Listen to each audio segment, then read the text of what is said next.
Vasishta continued. Having thus transfigured himself into the very image of Vishnu, Prahlad thought of worshipping Vishnu.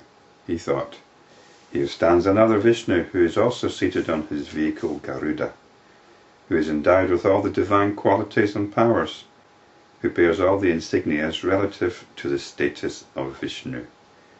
I shall now worship him according to the tradition relating to such worship, but mentally. Prahlad is the son of a great demon king.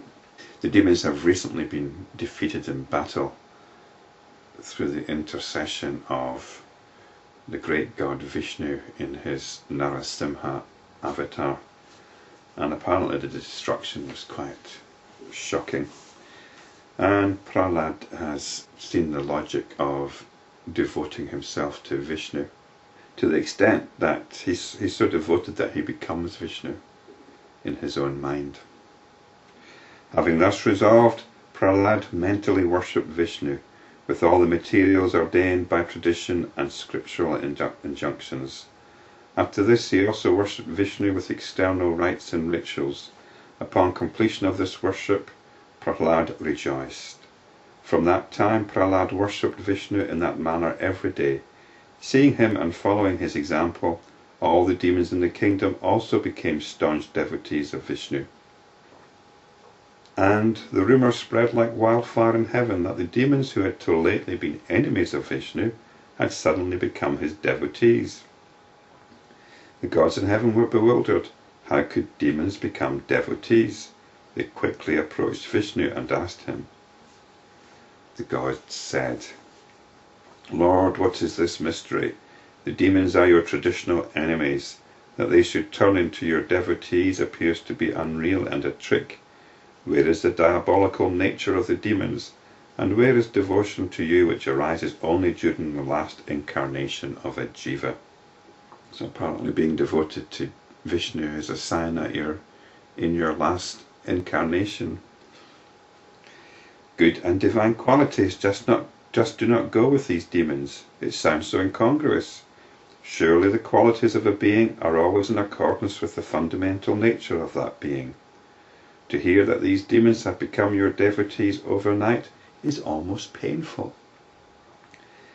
If it were said that they had gradually evolved into higher states of being, cultivated good qualities and then become your devotees, we could very well understand it.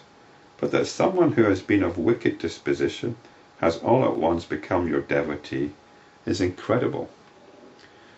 Don't the gods seem a little set in their ways? The Lord replied, O gods, do not suffer doubt and despair. Prahlad has become my devotee.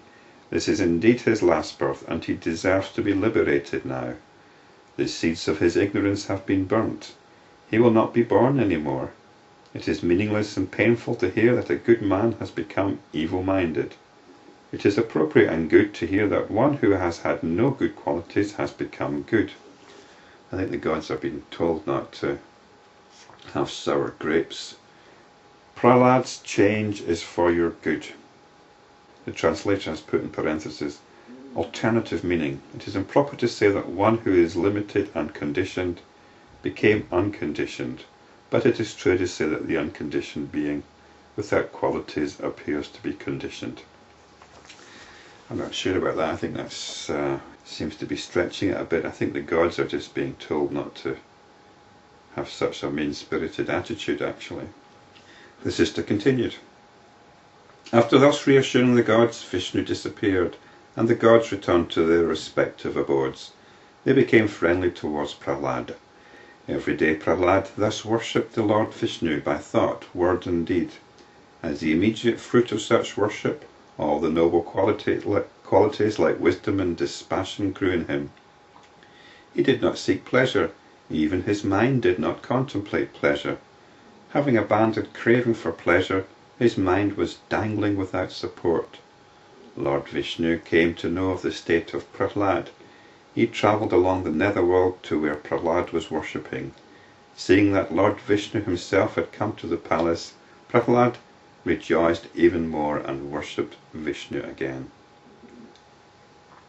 Prahlad prayed, I take refuge in the Lord, in whom the three worlds rejoice, who is the supreme light which destroys the darkness of every kind of ignorance and impurity, who is the refuge of the helpless destitute, who alone is the Lord, whose refuge is worth seeking, the unborn, the surest security. You are radiant like the blue lotus or the blue jewel. Your body is blue like the zenith of the clear winter sky, and you hold your divine insignia in your hands. I take refuge in you.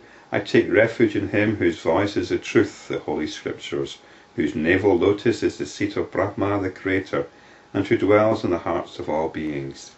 I take refuge in him, the radiance of whose nails sparkle as the stars in the heaven, whose sweet smiling face is the moon, in whose heart there is a jewel from which rays emanate and flow as the holy river Ganga, and who is clad in the pure autumnal sky.